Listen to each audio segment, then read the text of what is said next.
This is Opposite Attractions.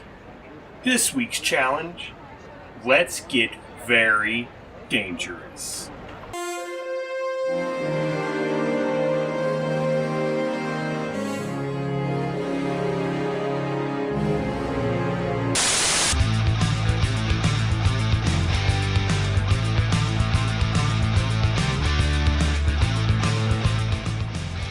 Welcome to Opposite Attractions, ladies and gentlemen, the show about theme park design that's technically possible. I'm your host, Scottye Moore, joined as always by Jim Murphy. He's a wonderful guy. You know it's Jim Murphy.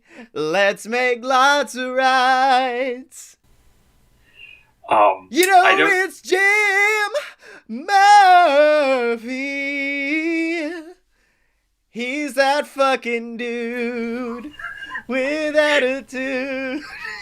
It's Jimmy Murphy. I don't know the theme to Darkwing Duck off the top of my head, but I thought that would be the direction you would go. Oh shit, that should have been, I should have. As the very dangerous. That would have been mine though, because you're the launch pad and I am Darkwing. That's the dichotomy we have set up here. I've even got the daughter to go along with it. Yeah, I do not look that good in like a flight jacket, honestly, or a scarf.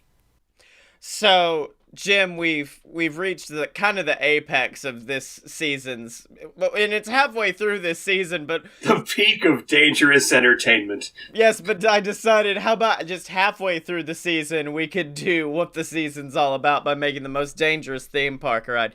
And before we get into it, I did a little research beforehand. Which doesn't mean I went to Reddit again and found fairground and theme park workers of Reddit. What is the biggest malfunction that has went unnoticed by the public? Edit, over 200 replies? Wow. So there's a bunch of basic stuff like, hey, a lot of people piss in those seats and you don't know about it.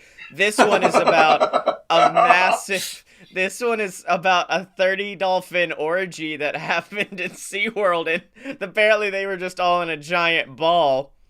It says, the last sentence is only one fat dolphin came up to eat, but occasionally you would just see tails come up and splash. It's Ace Ventura 3, yeah. 4, something. I worked at a certain amusement park in Ohio that was considered America's roller coaster in 2005. That summer, the transformer of a particularly wicked roller coaster of a cyclonic nature blew, and we had to literally pull people back into the station with a rope tied to the car and about 20 people. And instead of replacing it, they just worked at making it usable for the rest of the summer, and throughout the rest of the year, we would have to have it go down into emergency shutdown mode, and we were told to just try turning it off and on again. I don't know. I've never heard of I didn't work at attractions in Disney, but I've never heard like, hey, if the ride breaks down, just bust out this grappling hook we have in the closet over here.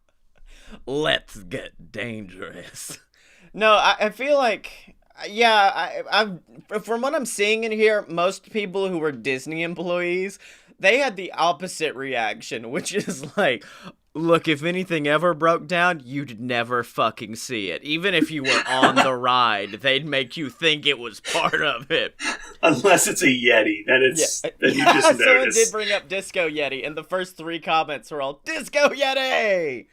I feel like the only thing that and I talked about it on the show, so I won't get into full details, but there is a ride in Universal Islands of Adventure made by a doctor who wants to bring doom to people. I won't say what specific ride it is, but it does yeet you up into the air. And one day a guy came down and looked at us and goes, hey, just so you know, like literally the fucking, I don't know what it's called, but the thing on glasses that hook around your ear, those are enough to unlock the fucking seat belts. So if you wanted to commit suicide in just a very grandiose fashion, you could do it that way. I worked for Six Flags Over Texas, and while not a malfunction, most people don't know about the employees that would ride the shockwave without seatbelts and standing up. You see, the reverse G-force would hold you in your seat as long as you sat back down after the first 2 loops.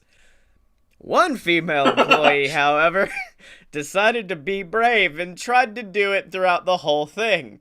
She was then ejected out of the ride after the loops during the little hump. She fell and was luckily saved by her face hitting a wire before smashing to the ground. One time, a motorcycle from the Batman Stunt Spectacular jumped a ramp and hit a female performer during rehearsals. Here's the person talking about Everest.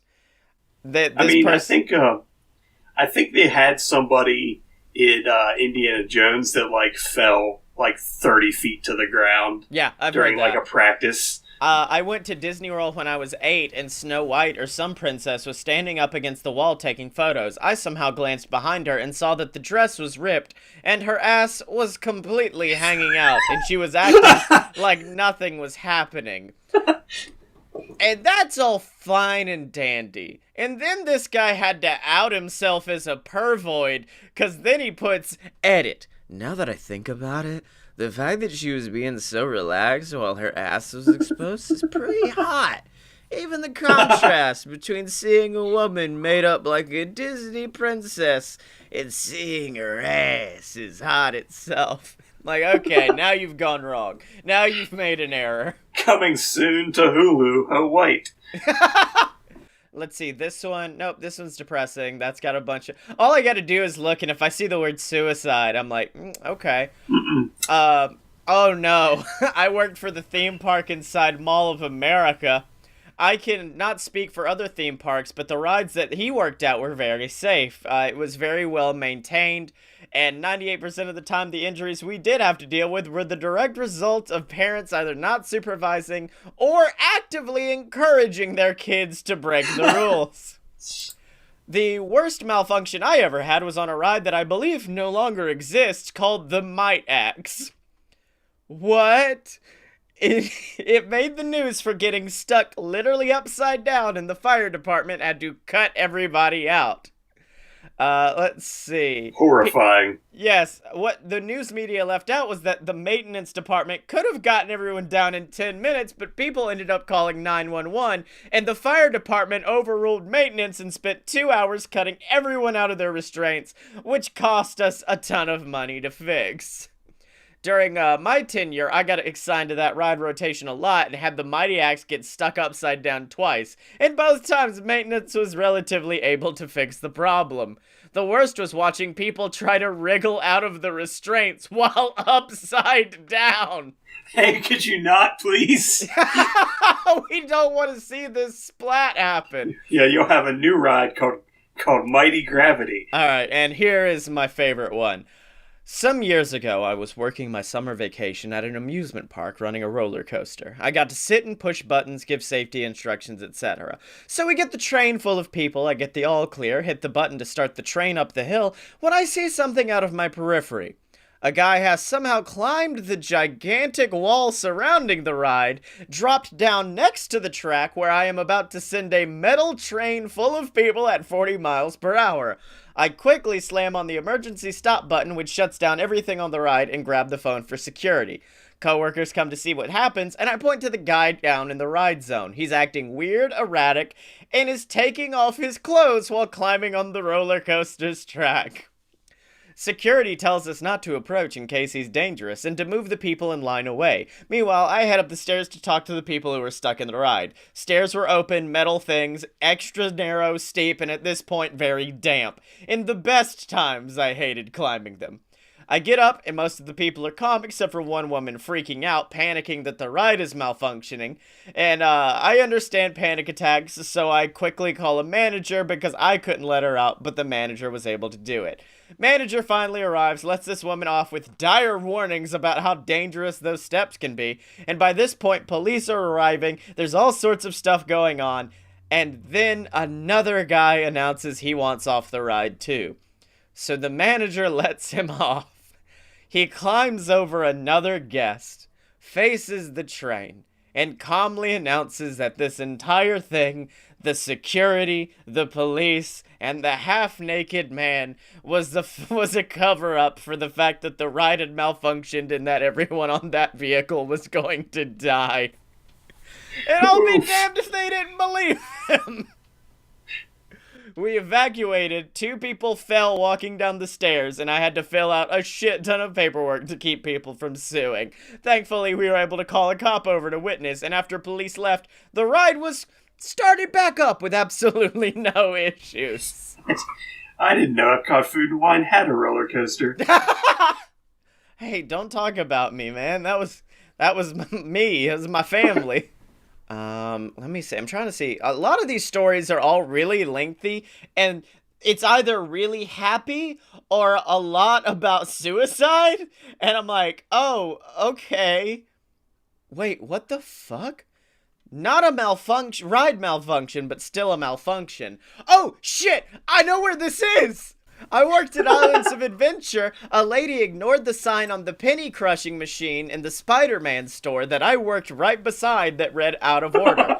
She shoved her change in, and being that the machine was out of order, did nothing. She saw me working the register and proceeded to storm up to me and bitch that the machine ate her change. I looked over and asked if the out of order sign was still on it since I had placed it there about 30 minutes prior. She said yes, and then proceeded to bitch because I couldn't refund her. I have no way of opening the machine, and I'm not going to shorten my register. Eventually, I got sick of her moaning and proceeded to take $1 out of my pocket, slam it on the counter with a "Here, lady," and then walked away to go on break. Later that day, our managers were investigating who had pissed this lady off enough to go to the front gate and bitch about the penny machine and the employee. Luckily, I would wear other employees' name tags for such reason. Yes! This dude is my hero! They never did find out who Sergio from Micronesia was. I fucking hated the guests at that place, and it's the only job I've ever walked out on. Oh my god, that's good. I know, I once rode the Jungle Cruise, and the skipper's name was, I want to say it was like Mike or John or something, but his name tag said Beethoven. I worked with a guy who was a huge fan of Pokemon, and on the little tag where it'll say, like, Scottye from Alabama, his said from Pallet Town, and I was very proud of him for that. How did you get away with that? I guess because, well, I mean, to be fair, when I worked at T-Rex, my little dinosaur Poopsie got his own name tag. If you know the right people, you can get anything else. I guess, I mean, Epic Universe could have that since they have their little Nintendo section. Yeah. Like, oh my god. Oh my god. It's Mario from the Mushroom Kingdom. I know this game. So this one is not about, like, a theme park. This is about a Dave & Buster's, which is like a theme park for alcoholics. On the night in question, my friends and I discovered a game in which you were supposed to hit a button at just the right time to make a ball drop into a numbered ring. I fucking dominated this game! I love this game so much! It was designed to be insanely difficult, and in fact, it might have been impossible had it not been for the hand-sized hole in one side of the machine. We took turns playing the game, which involved acting like we were trying to time the button presses, then catching the ball and quickly depositing it into the highest scoring ring. We managed to rack up several hundred tickets, but our best discovery came when we were ready to turn those tickets in. It used to be that when you turned in tickets for prizes, arcades would run them through a counting machine. At Dave & Buster's, we discovered that they used a scale. Also, it happened to be positioned in such a way that if one were to lean on the counter at just the right angle, they'd be able to push down on the scale as well.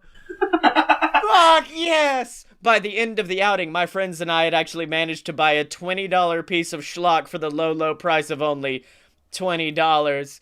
And at one of those arcades, that's definitely a victory. If I recall correctly, we left with a vaguely futuristic-looking alarm clock. Too long didn't read, we cheated Dave and never got busted.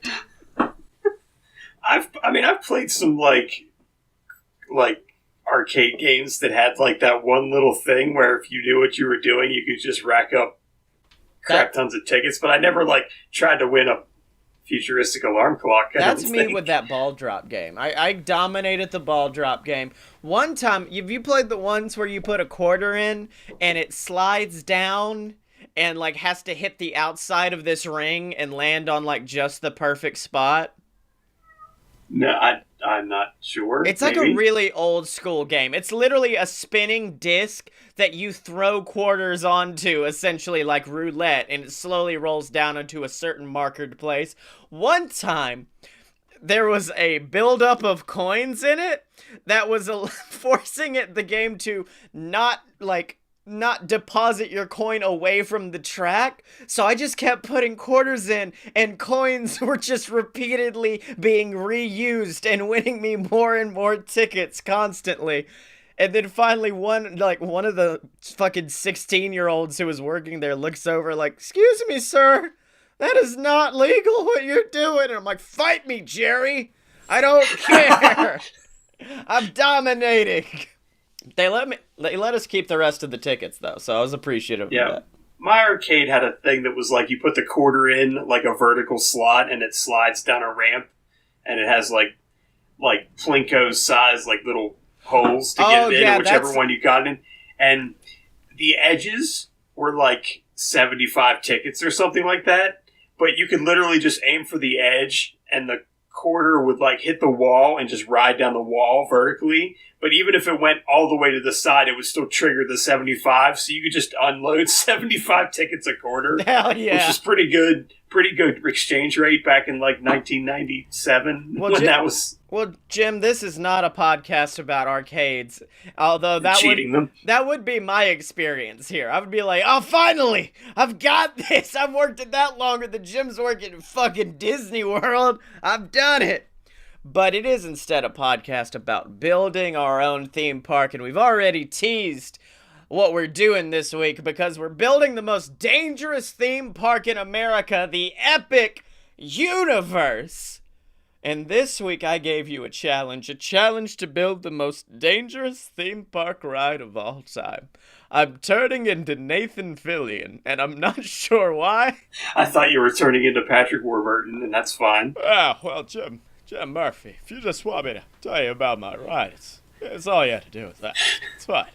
My ride, Jim, are you familiar with, and I guess I could have done this last week too, but the video game Super Mario Maker? Enough, yes. Well, there are certain levels in Mario Maker referred to as don't move levels. And those are levels where you are dropped into such buck wild chaos, and just by ignoring the chaos around you and staying perfectly still, you can make it to the end of the level relatively unscathed. But if you move to the left or the right just a little bit too much, you will die. My family reunions, this is good. Which leads me to my ride, which is called the Tomb of Wonders. And the one rule in the Tomb of Wonders is do not fucking move. Whatever you do, when you get in your seat, when you get in the seat, you know, they'll go around and check like seat belts and all that. They will position you exactly where you need to be positioned. And Jim, you are not allowed to leave that position. Because I don't know if I can hold it like this. I'm gonna try though. Yeah, it's like that fucking game show they had where there was like the human-sized cardboard cutouts in the walls, and you gotta fit, like, sync your body to that. No, well, that's a thing. And then basically, I wanted to do an Indiana Jones kind of ride, but with real stakes to it. Which is why you're gonna go through like this temple, and as fire shoots down, it will get dangerously close. But as long as you don't move, you're fine. You just can't move. If you move, you're fucked. And the fire, it might fuck the other people, because you're gonna catch, and then grandma's gonna catch, and now the whole boat's up in flames. And as you go on, it becomes exceedingly more dangerous. So, like, there is a room where, like, you look and you see the holes that arrows shoot out of. And, like, in the ride, they'll just make, like, a boom noise. And maybe an air jet will blow past you. No, we actually shoot arrows at the guests. But, as I've previously stated, if you don't move, you're fine. And so there's a bunch of little traps like that until you reach the last room. And this is where I'm going to divert away from the world of Indiana Jones and into another Steven Spielberg film.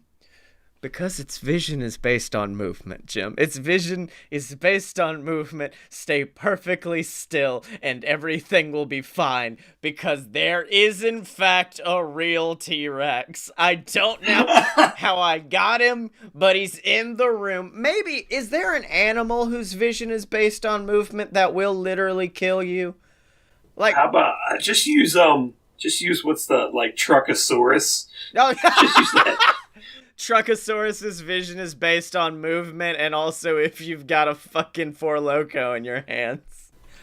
There would be snakes. Like, there would just be a bunch of dangerous animals whose visions are all based on movement. And at that point, it's not even our fault as a theme park. That's your fault for not being safe around the animals. And now we can't stop them once they do their dark machinations. And then finally, the last room, the door behind you shuts, preventing the snakes and everything from getting... And now is when the full Indiana Jones kicks in, as a giant rock shoots behind you. And then, I don't know if we'll have a sign or something, but something letting you know it's safe to move now. And that's when you can raise your hands in the air and get all pumped and excited as you go down a drop into some water as the rock chases you. Not Dwayne, an actual boulder, not Dwayne Johnson, star of The Jungle Cruise. And see, here's what I like about this, Jim. Not everybody at the end of one of these rides is going to be excited to throw their hands up and have a great time when you're taking your photos. Now I'm giving them a physical reason to be excited because they've been frozen in fear for 15 minutes. And now that they can finally move, everyone is going to be like, fuck yeah! I think that if somebody defies the rule of the ride... No, they die. And a bad thing occurs, you would then hear a very jaunty sort of, like, tone. Like a doo-doo-doo. And then, please do not fucking move. And then it just goes back to the ride. Jim, I genuinely thought you were going to hear a jaunty tune as a bunch of tiny cast members run out painted orange, and they're like, oompa doompa doompa dee doo. He fucking moved now, you shouldn't too. Oompa loompa doompa dee die. He's got an arrow stuck in his eye. So, yeah, I really prefer the ding. Please, don't fucking move. Yo España, no, no, no. Whatever the Spanish translation would be. So yeah, that's my ride. Any questions about the danger zone? I guess that could be a thing. That would be interesting, is if on the vehicle we could somehow mark in the air how far you could move. And that's the danger zone, is if you go beyond that. And each section, the danger zone gets closer and closer till that last move, you're straight up frozen in place. I mean, maybe with VR you could pull that off, but that would be even more horrifying, I think. No, yeah, that one would be a lot. Actually, dude, could you imagine? Oh, I don't know why I didn't think of this as a trap to put in. The fucking giant guillotine blades that swing down definitely are gonna swing down between the 4 rows. So there's 3 blades that go specifically between those fucking rows. Oh. And also, if the vehicle like messes up or anything, or if you go a little too fast or a little too slow, you will perish, and that won't even be of your own accord. That's just because the ride fucked up. So yeah, that'll just be a Reddit thread, a new Reddit thread, I guess. My uncle moved on the Cave of Wonders. I think you would have to put like how Flight of Passage has the fake like Banshee outside you could sit on to test. I think you would have to put some people in and be like, make sure you can do every position on this like template, and if you can't, you should not ride this. It's not gonna be a complicated pose. It's literally hands down at your waists. We may have shackles that wrap around to keep you locked there, and in just perfect posture. This can also be a ride for those fancy schools what teach children how to have manners. We can send them there, put books on their heads, and then arrows shoot off the books. Oh shit! That could be a great thing in the last room. You put apples on everybody's head, and a fucking actual archer we hire shoots them off of everybody's head. And you get to take the apple home after. Free souvenirs, you're doing wonders. Exactly. Disney would charge $20 an apple, I think. I think that could be a photo op, perhaps. That could be after the fact, as you can get an apple shot off your head by an archer by not moving. And I really did. I think that's what we're going to go for here outside the Cave of Wonders. How much you pay determines how much training they have. Yeah. Do you want to pay for the $50 archer or the $10 archer? Man, I'm not going to get paid till next Wednesday. So can we do the $10 archer? Well, you're not going to make it till next Wednesday, but all right, go on. Ladies and gentlemen, Ray Charles. All I've got is this $1 bill. Come on, baby. Let's do this thing. Whoop. All right, that one's my idea, Jim, and I feel like it's effectively dangerous. What did you come with this week? So I had this thought in high school about a roller coaster that I think would probably kill the riders. Okay. Just based on G-forces alone. I'm not going to do that. Yeah, I do. But I also remember... I watch a YouTube channel. I can't remember what the guy's name is, but he does, like, different Let's Plays. He played Planet Coaster, and he made one that he called the Blender, and it was just literally spinning you in a tight spiral into the Earth itself. And the game measures how much the G-forces are. It went off of the chart. It was so intense. Well, I recall a Travel Channel show that was like, here's some like crazy roller coasters, and this is probably like early 2000s time frame, and I've never actually seen video of this any other time, and I can't find even that it really existed, but I think it was near Vegas, either like somewhere outside of Vegas. But the idea was that you sat in a roller coaster car that was it was kind of inside a tunnel, but it was open. So the wheels were on either side of you instead of underneath of you. I don't like this. So that would allow you to go and do barrel rolls completely without, like, not like a corkscrew, but like legitimately like your chest doesn't move and your body moves around that circle. I don't like that. I don't like that at all.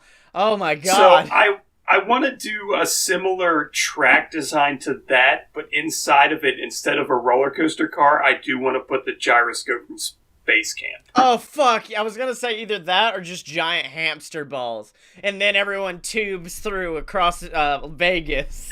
No, I think they would need to be, in order for this to be suitably, like, probably lethal, you would have to suspend them inside of it. Because I feel like once they're able to, like, free move, then it just becomes more like a rock tumbler. That's more torturous at that point. That's not going to get you a confirmed kill. Yeah, so that's basically my idea, is to put someone through, like, something similar to, like, just pick a roller coaster and send them through in a gyroscopic ball that allows them to spin in every and any direction. Could there be a cannon at the end of it that shoots them into a lake? This is another one of the ones that empties out into what I'm going to call the drainage swamp, which is our water park edition. So it just cannons you out. My God, this is going to be a terrifying water park because just at any point of the day, you're going to have humans flinging down at you in wingsuits, giant balls flinging into the lake. I mean, you could. I actually think it would be.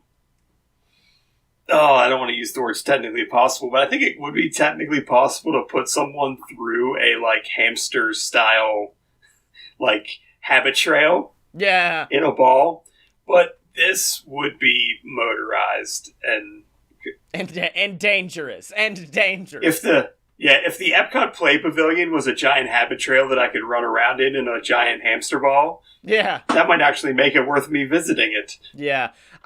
Okay. Do you have any like theming for it, or is it literally gonna look like a hamster habit trail just pimping around our park? Similar to you, I do think that what this ride needs is a Top Gun Danger Zone theme. Okay. Like, just pipe that song in through it just to give people something to go out on. No. I feel like if we're going to do that, we need to Rip Ride Rocket it, which means that every person can come in, can hook up their Spotify, and you get to choose the song you die to. Now, see, this is where I feel everyone likes to think I'm the kooky, crazy one of the affair. People can survive my ride. You have created a fucking Dr. Kevorkian death missile that fucking shoots corpses into our water park. Well, I think if you kept it in the style of like Primeval Whirl, okay, like that smallish, like the drops aren't horrible, the speed isn't intense, but you are rotating in every single direction at once, that's probably survivable. It's going to suck, but it's probably survivable. Can I propose a theme for it?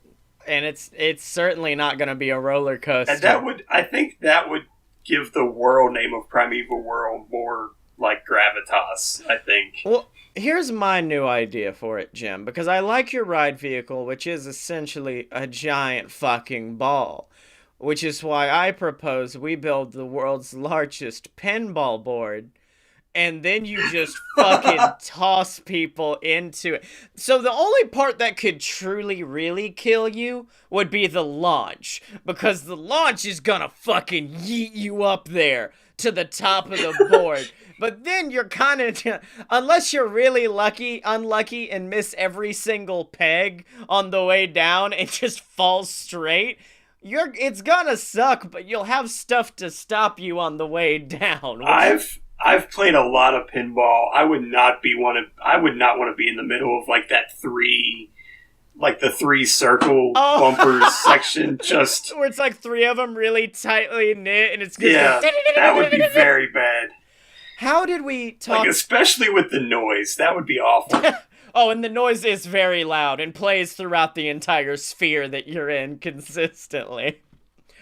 Yeah, and as you get on there, like, would you like, for your final moments, would you like to be in the Kiss pinball game? Would you like the WWE WrestleMania pinball game? Do you have the Dark Knight one? Family. Yes, the fucking Addams Family one. Do you have the Dark Knight one? Oh, no, we actually sold that one last week to Dr. Kevorkian. He wanted that one. Yeah. I would absolutely go out to my favorite pinball game of all time, Riverboat Gambler. Mine is Dark Knight. That was not a gimmick. I loved the Dark Knight one. So Jim, we've done it. We've made 2/3 rides, depending on if we're gonna count when I took your ride and just said fuck it, make it pinball. But what are we? Oh wait, we know what we're gonna be doing next week. Next week we're going to be playing a little. Do you want to play a game? 'Cause we are next week.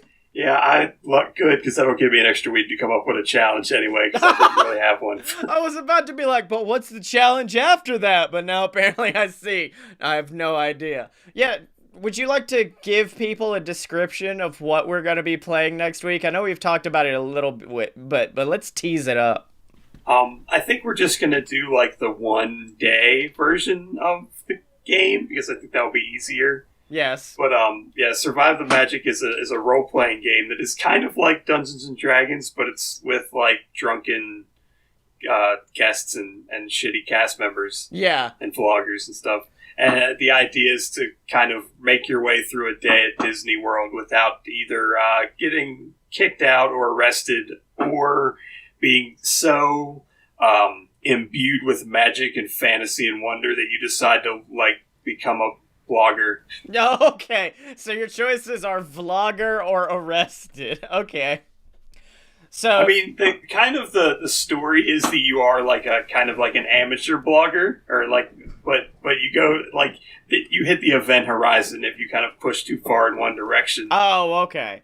So it's kind of like Honey Heist, that game, where you can either become too much of a businessman or become too much of a bear, depending on Yeah, that was my starting point was Honey Heist, and I kind of worked out from that. Well, and we should be joined by a special guest. I don't know who that's going to be, but we'll find out next week.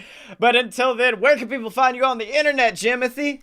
I'm on Twitter at ApparentlySmart. Go there, and you can check out my book on Kindle called Accounting for Glory. It's only $1, so go check that out. And you can find me on Twitter at ScottyMo, SCOTTYEMO. Buy all my books on Amazon. Check out all the other BS Network programs, including the brand new show, Me Again, online at aloadofpurebs.com. And remember to support these good old-fashioned op-at boys by picking up some merch at merch.aloadofpurebs.com under the Opposite Attractions tab, or by donating to the Patreon, like the Patreon saint of Opposite Attractions, Ransom Meltzer. He helps support the show, and in exchange for that, he gets shouted out. He gets access to our Discord and access to a super secret show that is only available to our patrons.